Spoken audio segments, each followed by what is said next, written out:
Residents of Southland mobile home parks say they're being jammed by aggressive real estate firms that are buying up their parks, raising the rents, trying to force them out of their homes. I'm Gene Gleason in Sylmar. I'll have a full report coming up.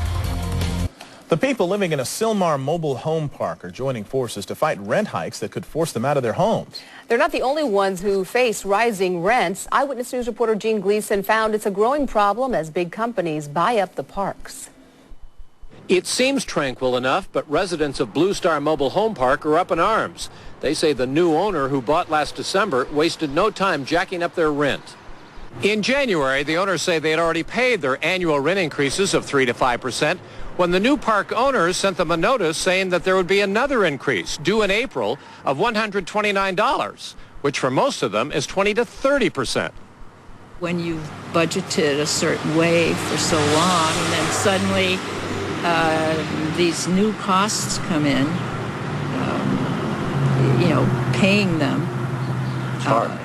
exhaust your resources. Marge D'Elia has lived here for 17 years. Like many residents, she's retired and on a fixed income. She owns her home but pays rent for the space to put it on. She says it's all but impossible to pick up and move, but if she can't pay the rent, she loses her home.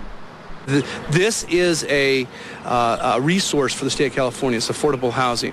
These are people who are not on the dole. They're not on welfare. They own their own homes. Many of them have bought and paid for them for 30 years. So these people are walking in and stealing their homes. Glenn Bell is also a resident of Blue Star.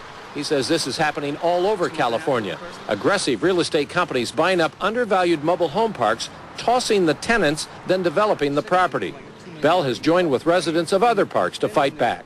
So if anybody was going to come in here and buy a mobile home, I'd tell them run as fast as they possibly can. This company has a history of doing increases on a very, very rapid escalation scenario. The company that bought Blue Star, Court and Scott, and its management arm, CR Properties, did not return our call today. Its website touts itself as an aggressive buyer of senior and all-age communities.